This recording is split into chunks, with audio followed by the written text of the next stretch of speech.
Today I'm going to be talking about all the books I read in the month of February.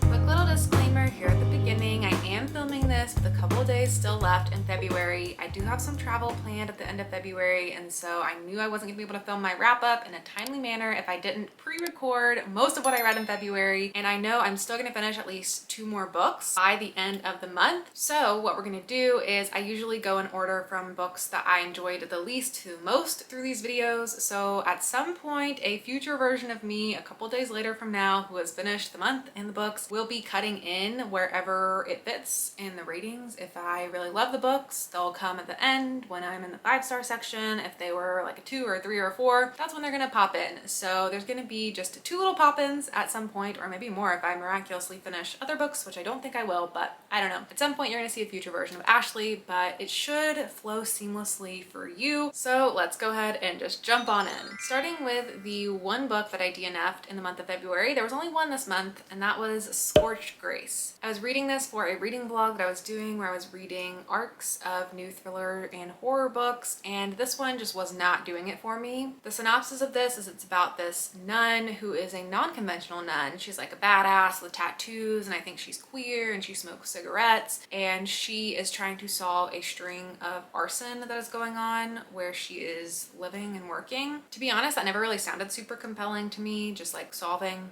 fires. I don't know. I need something a little more interesting, and it didn't pull me in very quickly. And although her character sounded really interesting, I didn't really get into it very quickly. I don't know, like it just wasn't screaming at me. The writing style wasn't capturing my attention. So I only got 14% into this one, and then I just decided to DNF it. But I'm hearing great reviews otherwise. So if you were excited for this book, I'd still say check it out. It just wasn't something that I was really that interested in. My lowest rated book of the month was Where Darkness Blooms by Andrea Hanna, which was also a part of that reading vlog. I was going into this book expecting it to be a YA horror story, and then it turns out that it was a YA supernatural thriller is what it was described as on the back of the book. Goodreads said its primary genre was horror, so I was just getting mixed messages, and really the book read like a super slow burn YA mystery with a lot of teen angst.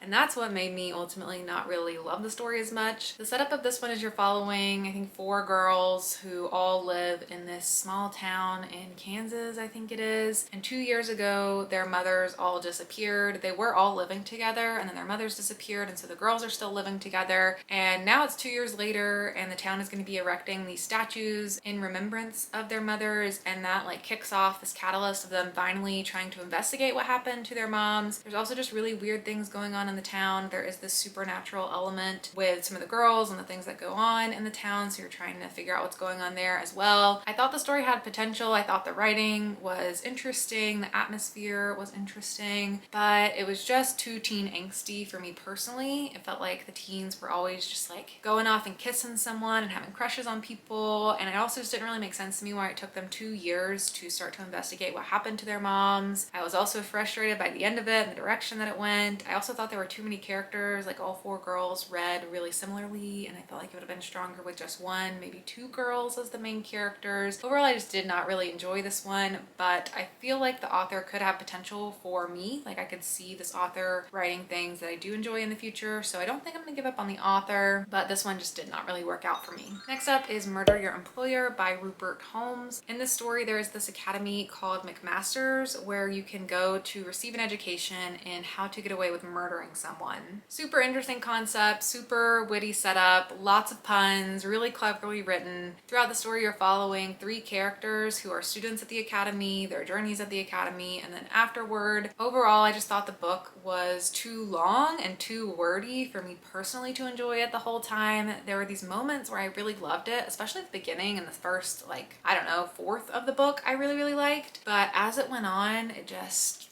got too wordy, just dragged on too much, and I just felt this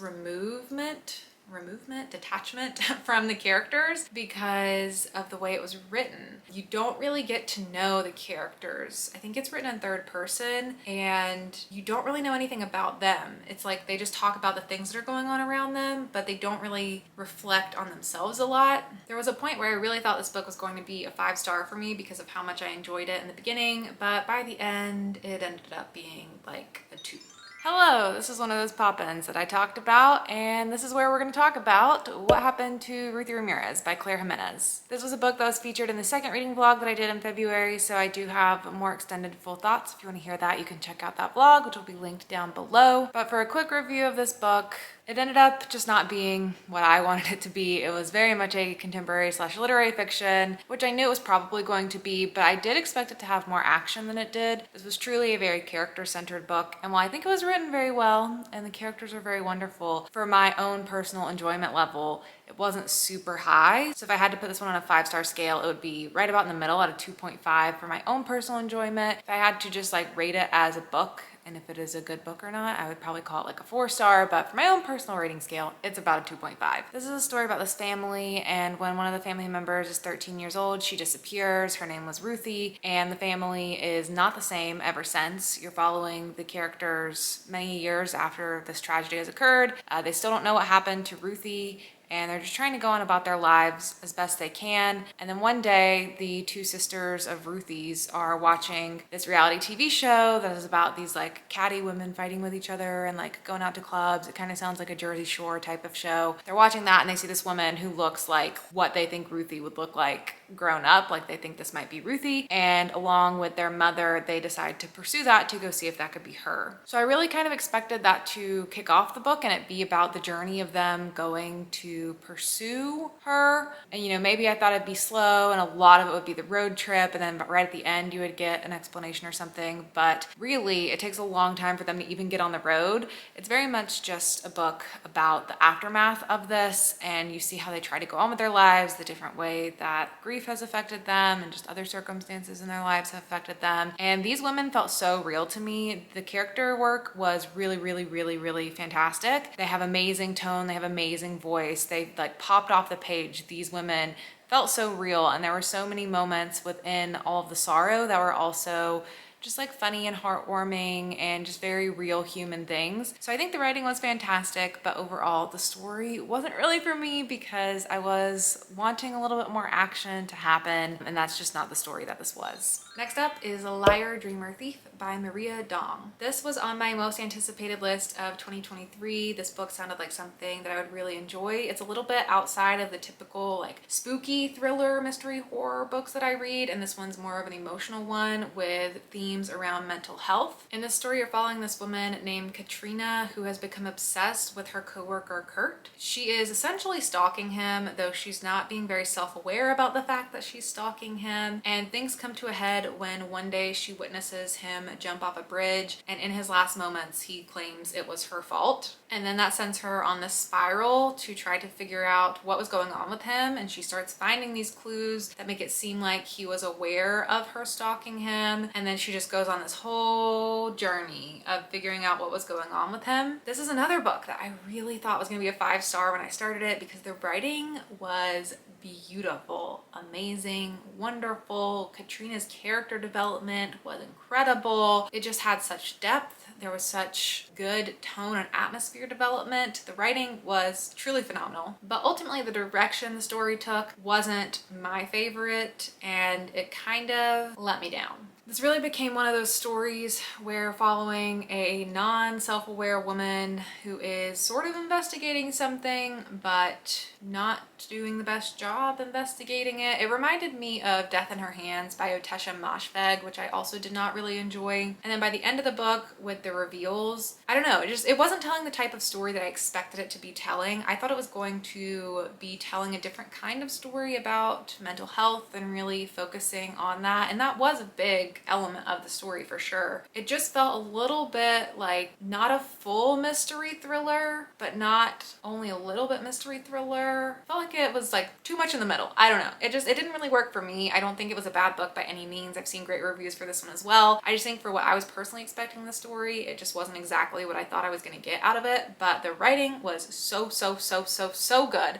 So I will definitely be reading from this author again and looking out for what they do next. Next up is Piñata by Leopoldo Gala. out. I read this one for the second reading vlog that I did in February, reading some arcs and new releases. In this story, you are following Carmen and her two daughters who are going to Mexico for Carmen to do a construction job. While they are there, an accident happens at the construction site and they uncover these relics, and that mixed with like other things causes this dark spirit to kind of attach to one of her daughters, and then when they go home to New York, they deal with the consequences of that and trying to save her daughter. I did really like the writing of this one. I really liked the character building. These characters felt super real and the writing style was just really right up my alley. My complaint with this one was it was just super straightforward. Like the book was exactly what the synopsis says it was, and I personally wanted to be more surprised or scared, or I don't know. I just wanted something to happen that I wasn't expecting, and the whole time I just kind of knew where the story was going. It was a really slow build, even to cover all of the ground of what is described in the synopsis. And yeah, it was basically what the synopsis says it is. So if the synopsis sounds really good to you, like that's exactly what you're getting in this book. But I personally usually like it when synopses are a little more vague and then you have some things to discover in the book. And there were like a couple small things, of course, that weren't exactly laid out in the synopsis, like a couple POVs that you get that I wasn't expecting to get. But overall, the direction of the story just ended up being okay for me. So this ended up being a 3-star. I did enjoy it. I do think it's a good story. I will be checking out more from this author because their writing style was very compatible with the type of writing style that I enjoy, but the book just didn't end up being a favorite for me. Second time I'm popping in is to tell you about Patricia Wants to Cuddle by Samantha Allen. This was my book club pick for my members only book club for the month of February. And as this video is going live, I have not had the book club discussion yet, but when I do, that will be available to watch as a replay for members, or if you end up joining the membership, you'll be able to go back and watch those. I have a playlist where I'm putting all of my members book club discussions that you could go back and watch at any time. I was really excited to read this one. The theme for this month was weird horror books. We kind of pick a theme each month and then we vote between a couple options to see what wins, and this is what won for February. I've been wanting to read this book for a long time. It's been on my shelf for a while. I've heard really weird things about it. It sounds weird, it looks weird. I just was very curious to know what this book was going to be about. All I knew going into it was that it had something to do with this reality TV show being filmed and this Sasquatch-like creature. And that's really about all you need to know going into it. It is a very interesting book. It is called a horror book, but as you're reading it, it doesn't really feel like a horror book until probably the last 70-ish pages. It is a shorter book, but it spends a lot of time in the build-up as they are filming this reality TV show, and it feels more satirical and like a commentary on just all of the ridiculous things with shows like The Bachelor. It definitely feels like this was making a direct commentary on The Bachelor. The setup of the show, the dialogue, the types of characters, like this feels like it was directly referencing The Bachelor. And I have complicated feelings on it because for some reason, and I can't quite pin yet why this book bothered me with this element, and I've read other books that have not, but for some reason I didn't like the portrayal of the women in this book. It just felt kind of like the perspective of it. It's written by a woman, and then there are 4 women on the reality TV show, and the way the women were portrayed felt not supportive of other women. And I've definitely read books from women writing about other women that are these unlikable characters, and especially in horror books or in thriller books or in murder mystery books where you know characters are probably going to get killed off. It's very common for the characters to be pretty unlikable so that when they're killed off, it kind of works. You know, you have to kind of create characters that you're able to kill off without, you know, you can't kill the main characters all the time. And so that makes sense. But I don't know, I just didn't like the way that this came across to me. I definitely didn't like the characters either, but it felt almost like creating these archetypes of types of women and then just like portraying them really poorly and making you not like them, and like coming from this voice of like, oh my gosh, like it kind of came from a voice of like an I'm not like other girls perspective, where it's almost like this author feels like she's better than women who are into like being an influencer, like fashion, or there's one character who's very religious, and there are certain things about that character, like her name is Lila May, and she's a pageant girl from Texas, and she's really into Jesus, and she's going on the show to portray her Jesus mission, and she is very like homophobic, and obviously that's not good, and I don't agree with that, and I also wouldn't want an author to try to make me like a character who is homophobic. But like pulling that out of it, everything else about how the women were portrayed It's just hard to explain, I guess, but I don't know. It felt like just a negative Nancy kind of perspective of just portraying women in a not great way, which again, I don't know what really did it for me with this book, that I haven't felt that way in others where I've read these unlikable characters. This one just kind of rubbed me the wrong way a little bit with that. Otherwise, the book in itself was written in a way that made me want to keep reading it super quickly. I was very intrigued to know what was going to happen. It was building suspense. But then I felt like it was like building, got interesting, and then it ended. And so the pacing of it felt weird. I wanted a lot more explanation behind this Patricia character and this group of women who are already on the island. We just needed more of that. Really strange, just a strange book. Enjoyed the experience of reading it, but overall as a story, would I recommend it?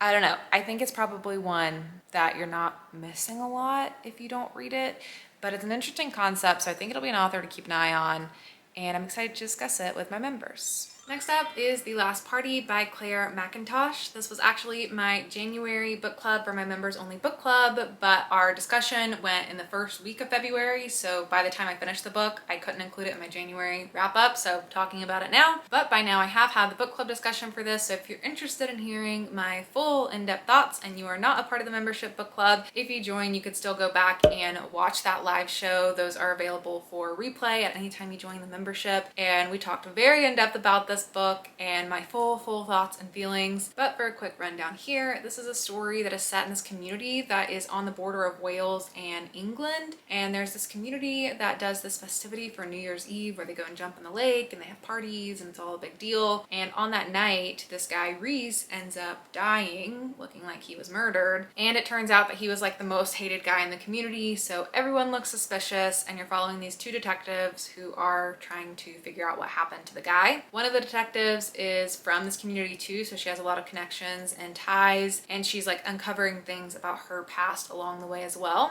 I did really end up enjoying this one. I gave it somewhere between like a 3.5 and a 4. I don't usually love detective stories, but this one I thought was done really well. And I do have another book from this author on my TBR, the book Hostage, which is like an airplane thriller, I believe, and so I'm excited to read more from this author. This is also going to be a series. This was the beginning of a detective series that's going to continue to follow the detectives, I believe, and I think I'd be open to checking out the next one in the series, which is pretty rare for me, so this was a good one. Next up, I have a reread to talk about. I never reread books, so this is so rare for me, but this one was a special exception because that was The Cabin at the End of the World by Paul Tremblay. This is one of those books that I talk about as being one of my favorite horror books of all time. I read it in 2020 and I really loved it, and it was one of the books that kind of kicked off me reading more horror books, but it felt like it had been so long since I read it, and because it was at the beginning of my horror book journey and I've read so many more since then, I was curious how I'd feel about it now, and I was rereading it because the film was coming out, which I did end up going to watch, and I ended up putting out a video that is a book versus movie comparison where I talk in depth about how the book and the movie compare, which I thought was better, what differences there were, because there were definitely some big differences. So if you missed that video and you want to check it out, I'll have that link down below. And if you're unfamiliar with the story, it is a book that follows this family who is on this beautiful vacation, and their vacation is very quickly ruined by a group of strangers who shows up and claims that the world is going to end if the family does not help them make a very difficult decision. This book, like a lot of Paul Tremblay's books, has quite a divide on it. People seem to either really love or hate it, and that is because it is an ambiguous book, like a lot of Paul Tremblay's books are, and some people don't like the ambiguous stuff, which is totally understandable. For me, this book, I remember just absolutely loving it, being a 5-star, thought it was so engaging, so fun, so fast-paced. On reread, I also did really enjoy it,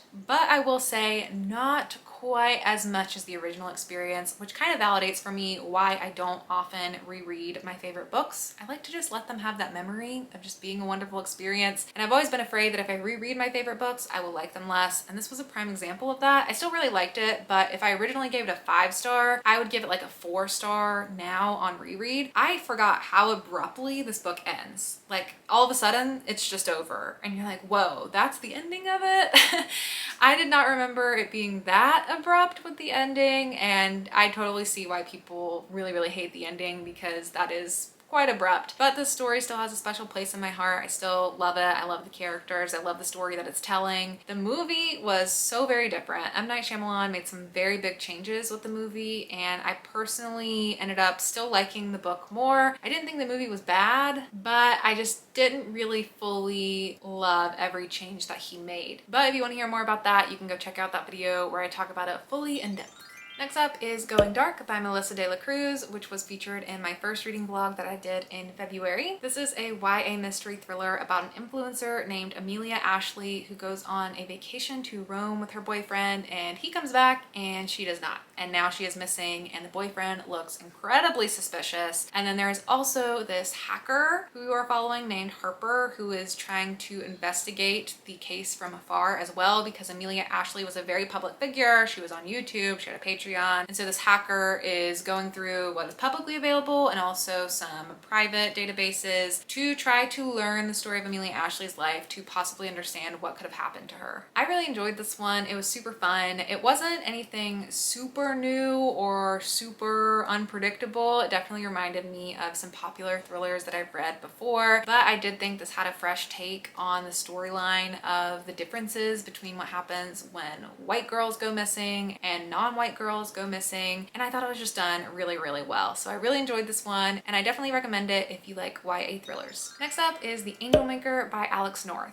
This is a very convoluted thriller. This was the third book that I've read from Alex North. I really enjoyed previous books from Alex North. This book was also featured in that vlog where I read different thriller arcs, and I did end up enjoying it. It wasn't perfect. It was doing a little bit too much, and I wish it would have done less and done that really, really well. I was trying to do a lot of things, and it did them all okay instead of doing a few things great, but I still had a lot of fun reading it, and it ended up being about a 4-star for me. It's difficult to describe because there is so much going on, but there's a serial killer who claims he can see the future. There is a sister who has already let down her brother once before, and she's trying to redeem that now that they're adults and he's gone missing. There are detectives who are trying to piece together how certain crimes are connected. There is a professor who teaches about fate and free will who has been murdered, and all of these things are connected in some way. It's kind of a slower paced thriller because it's so complex and there's a lot of different POVs, and so you're learning different pieces of the big mental map of how it's all connected instead of the plot really moving forward super fast. But it still read fast to me because I was trying to figure it all out, but I ended up really enjoying it. I have enjoyed all of Alex North's books, so I think if you enjoy Alex North stuff, you're probably gonna enjoy this one as well. Next up is Not So Perfect Strangers by L.S. Stratton. This is a book that is inspired by the Strangers on a Train story where two strangers meet and they agree to commit a murder for each other so that the crimes can't be easily traced back to them. In this story, you're following these two women who meet in this chance encounter, and they are both unhappy in their marriages, and they kind of agree to help each other out, but that means different things to each one of them. And then it is like a runaway train plot. It is like a cat and mouse type story. It is just a fun, wild, fast-paced story to the end, and I really enjoyed this one. I will say this is probably not going to be a super memorable book for me because it was just kind of like a fast-paced domestic thriller, and those don't tend to super stick with me, but I did really enjoy it while I was reading it. I had a lot of fun with it, and I would really recommend it. The story also does a good job of incorporating themes about race and class and privilege, but it does it in a really subtle way too. It does a lot of showing and not telling, and I thought that was done really well as well. These characters were developed so well. The differences between them were contrasted so well without it being like thrown at you and told to you. It was just done in a really good way where it was really nuanced, and it was really interesting to see how these two women's paths were so different because of their differences in class and race and privilege. So I really enjoyed it, and I would really recommend it if you like fast-paced domestic thrillers. And next up is a book that I really, really loved, and is potentially one of my favorite books I've read this year, if not my absolute favorite book I've read this year, and that is The Venue by TJ Payne. This was our buddy read for the 24-hour horror-a-thon, and I have had such a great success rate with really enjoying the books that end up being buddy reads for that, but this one was by far my favorite. I ended up picking this book because it was set at a wedding, and I thought that would be a fun theme for the February edition, you know, like Valentine's Day set at a wedding. And then our buddy watch for the movie we watched was The Invitation, which is also like a gothic wedding type of movie, so I was just trying to stay like on theme. And this is just a random book that I came across a long time ago on Amazon. It's really vague. The synopsis just says Amy didn't expect to be invited to Caleb's wedding, and now she doesn't expect to get out alive. Welcome to the venue, the perfect place for the super rich to get away from it all and get away with anything they want. And that's it. That's all the book tells you. So I don't know. I thought it was gonna be fun.